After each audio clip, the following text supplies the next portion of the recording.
A Rideau Canal, also known unofficially as the Rideau Waterway, connects the city of Ottawa, Ontario, Canada, on the Ottawa River to the city of Kingston, Ontario on Lake Ontario.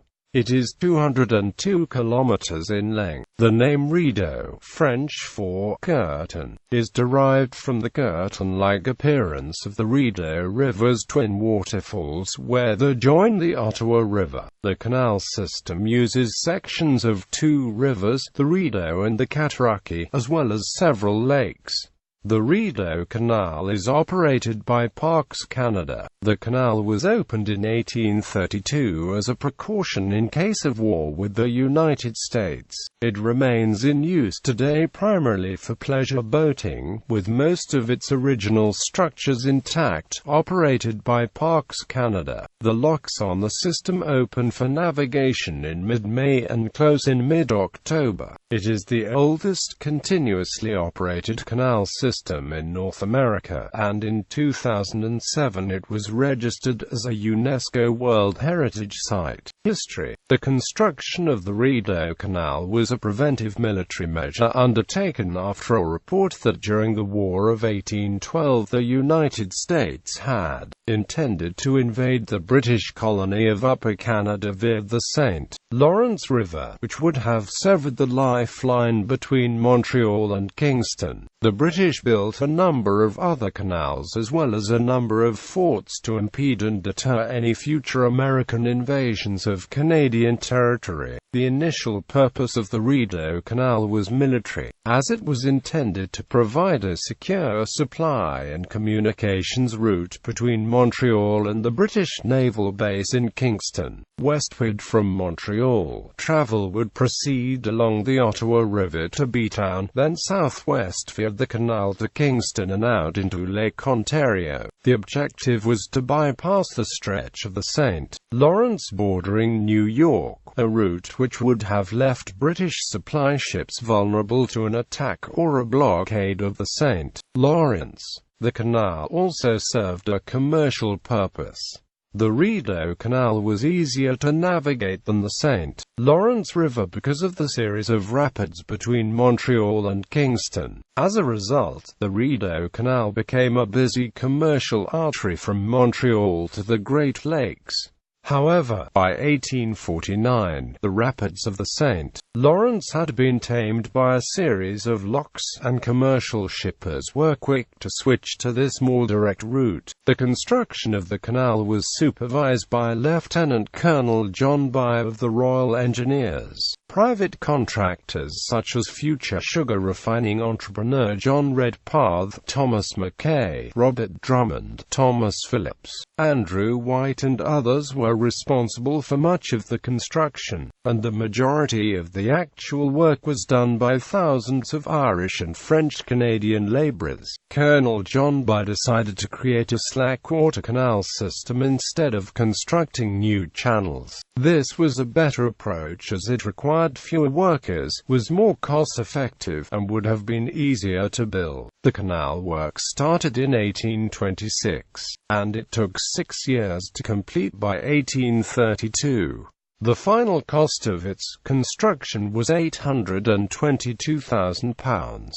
Given the unexpected cost overruns, John By was recalled to London and was retired with no accolades or recognition for the tremendous accomplishment it achieved. Once the canal was constructed, no further military engagements took place between Canada and the United States. Although the Rideau Canal never had to be used as a military supply route, it played a pivotal role in the early development of Canada. Prior to the locks being completed on the St. Lawrence, Indiana, the late 1840s, the Rideau served as the main travel route for immigrants heading westward into Upper Canada and for heavy goods from Canada's hinterland heading east to Montreal. Tens of thousands of British immigrants traveled the Rideau in this period. Hundreds of bargeloads of goods were shipped each year along the Rideau, allowing Montreal to compete commercially in the 1830s and 40s with New York as a major North American port. Construction deaths. As many as 1,000 of the workers died from malaria, other diseases and accidents. Most deaths were from disease, principally complications from malaria, which was endemic in Ontario within the range of the Anopheles mosquito, and other diseases of the day. Accidents were fairly rare for a project of this magnitude. In 1827 there were 7 accidental deaths recorded. Inquests were held for each accidental death. The men, women and children who died were buried in local cemeteries, either burial grounds set up near work sites, or existing local cemeteries. Funerals were held for the workers on the graves marked with wooden markers. Some of the dead remain unidentified as they had no known relatives in Upper Canada. Memorials have been erected along the canal route, most recently the Celtic Cross Memorials in Ottawa, Kingston and Chaffee's Lock. The first memorial on the Rideau Canal acknowledging deaths among the labour force was erected in 1993 by the Kingston and District Labour Council, and the Ontario Heritage Foundation at Kingston Mills. 3 canal-era cemeteries are open to the public today. Chaffee's Cemetery and Memory Wall at Chaffee's Lock. This cemetery was used from 1825 to the late 19th century. The Old Presbyterian Cemetery near Newborough, used from 1828 to the 1940s, and McGuigan Cemetery near Merrickville, used from the early 19th century to the late 1890s. Recognition. A Rideau Canal was designated a National Historic Site of Canada in 1925, and marked with a federal plaque the next year, and again in 1962 and 2013. The canal has been featured on postage stamps issued by Canada Post. 2 45-cent stamps, Rideau Canal, Summer Boating at Jones Falls, and Rideau Canal, Winter Skating by Parliament, were issued on June 17, 1998, as part of the Canals and Recreational Destinations series. The stamps were designed by Gary George and Dean Martin, based on paintings by Vincent Macondo. In 2014, the canal appeared on a $2.50 international rate stamp as part of a Canada Post set honoring World Heritage Sites. The same design was reprised on a 2016 domestic rate stamp. In 2000, the Rideau Waterway was designated a Canadian Heritage River in recognition of its outstanding historical and recreational values. In 2007, it was inscribed as a UNESCO World Heritage Site, recognizing it as a work of human creative genius.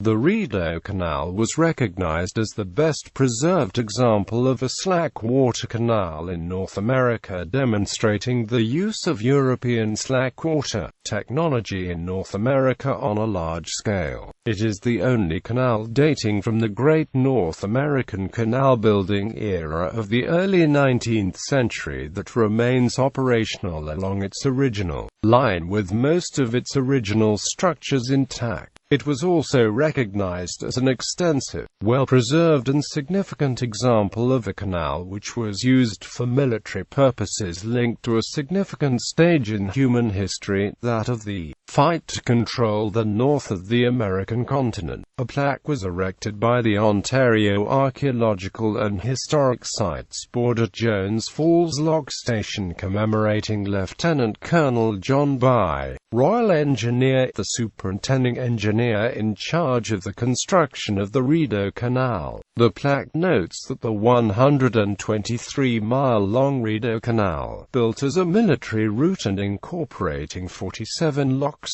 16 lakes, 2 rivers, and a 360-foot-long, 60-foot-high dam at Jones Falls, was completed in 1832. Other plaques to the canal erected by the Ontario Heritage Trust are located at Kingston Mills, Smiths Falls, and Rideau Lakes. Waterway. The 202 kilometres of the Rideau Canal incorporates sections of the Rideau and Cataraqui rivers, as well as several lakes, including the Lower, Upper and Big Rideau Lakes. About 19 kilometres of the route is man-made. Communities along the waterway include Ottawa, Manotick, Cars, Burritts Rapids, Merrickville, Smiths Falls, Rideau Ferry, Portland, Westport, Newborough, Sealy's Bay and Kingston. Communities connected by navigable waterways to the Rideau Canal include Kemptville and Perth. Today, only pleasure craft make use of the Rideau Canal. It takes approximately 3 to 5 days to travel one way through the Rideau Canal system by motorboat. Boat tours of the canal are offered in Ottawa, Kingston, Merrickville, and Chaffee's Lock. A cruise line operates the ship Cowarth Voyager. Recreational boaters can make use of it to travel between Ottawa and Kingston.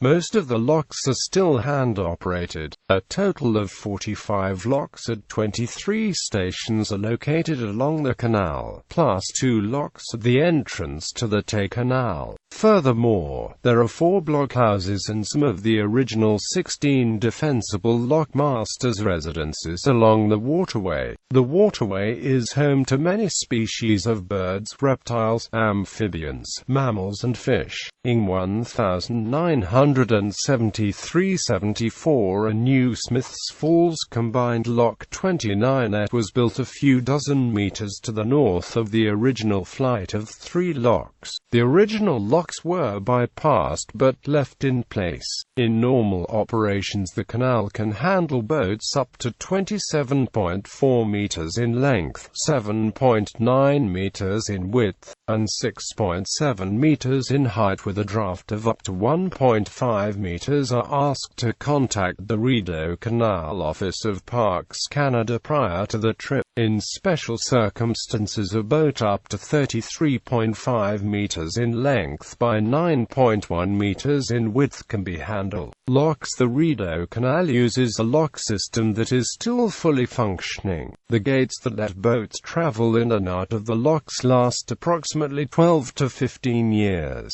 When the canal was originally constructed, the gates would be made at the lock sites by carpenters and blacksmiths. Today they are made in Smiths Falls, Ontario, and sometimes take up to 2 months to build one set of gates. The gates used on the Rideau Canal are made of Douglas fir and are mitre-shaped to ensure a tight seal due to water pressure. The average Rideau Canal lock lift uses 1.3 million litres of water.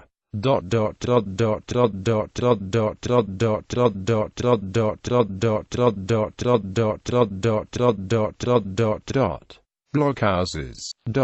Skateway. In winter, a section of the Rideau Canal passing through central Ottawa becomes officially the world's second largest skating rink. The cleared length is 7.8 kilometers and has the equivalent surface area of 90 Olympic ice hockey rinks. It runs from the Hartwell Locks at Carleton University to the locks between the Parliament buildings and the Chateau Laurier, including Dow's Lake in between. It serves as a popular tourist attraction and recreational area and is also the focus of the Winterlude Festival in Ottawa. Beaver tails, a fried dough pastry, are sold along with other snacks and beverages in kiosks on the skateway. In January 2008, Winnipeg, Manitoba, achieved the record of the world's longest skating rink at a length of 8.54 kilometers but with a width of only 2 to 3 meters wide on its Assiniboine River and Red River at the Forks. In response, the Rideau Canal was rebranded as the world's largest skating rink. The Rideau Canal Skateway was added to the Guinness Book of World Records in 2005 for being the largest naturally frozen ice rink in the world. The skateway is open 24 hours a day. The length of the season depends on the weather, but typically the Rideau Canal Skateway opens in January and closes in March. In 1971-1972, the skating season was 90 days long, which is the longest season so far. 2015-2016 was the shortest Rideau Canal Skateway season, being a mere 18 days long. 2015-2016 season, 2014-2015 season, 2013-2014 season, 2012-2013 season, 2011-2012 season, 2010-2011 season, 2009-2010 season, 2008-2009 season, 2007-2008 season, 2006-2007 season, 2005-2006 season, January 7th to March 10th, 2006. Although some residents of Ottawa had been using the canal as an impromptu skating surface for years, the official use of the canal as a skateway and tourist attraction is a more recent innovation. As recently as the 1970s, the city government of Ottawa considered paving over the canal to make an expressway. The federal government's ownership of the canal, however, prevented the city from pursuing this proposal. When Doug Fullerton was appointed chair of the National Capital Commission, he proposed a recreational corridor around the canal, including the winter skateway between Carleton University and Confederation Park. The plan was implemented on January 18, 1971, despite opposition by City Council. A small section of ice near the National Arts Centre was cleared by NCC employees with brooms and shovels, and 50,000 people skated on the canal the first weekend. Today the skating area of the canal is larger because of the equipment available for ice resurfacing and 24/7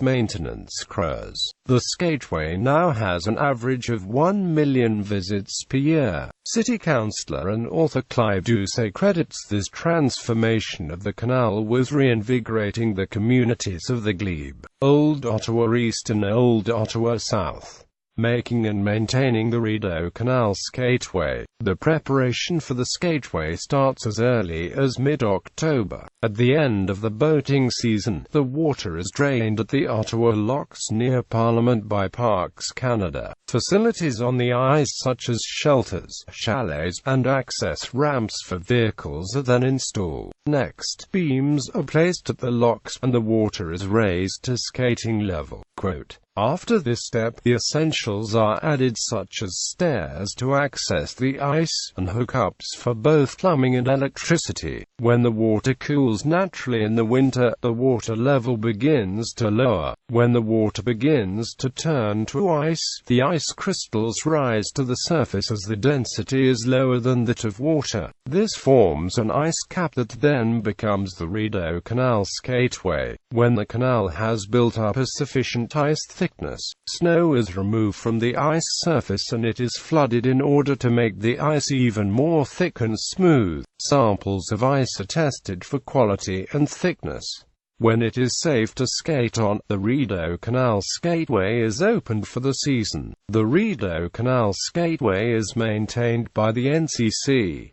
The ice is maintained by crews 24 hours a day, 7 days a week. The snow and ice shavings are cleared off the surface every day, and the ice surface is flooded each night with a water dispersion machine to fill in any cracks that were caused from the ice contracting and expanding. There are approximately 20 holes along the side of the skateway that serve the purpose of flooding the ice surface to make it smoother for skaters. Two types of ice can form on the Rideau Canal Skateway, which are white ice and clear ice. White ice has a milky appearance with air bubbles, and is formed when snow and water mix and then freeze. White ice can also be formed by mechanically flooding the ice surface with water to increase the thickness of the ice cap. The other type of ice is called clear ice, which has a colorless appearance and is formed when ice crystals build up below the frozen surface in cold temperatures. If snow accumulates on the ice, it can negatively impact the conditions for skating. Snow depresses the ice surface and slows down the formation of ice crystals beneath the surface. Ice conditions can be classified as very good, fair or poor. They are updated twice daily by the NCC. The ideal conditions mean that there are a limited number of pressure cracks. The ice is very hard and durable overall. The ice surface is clean and smooth. There are a limited number of rough areas, and there is a very good gliding surface.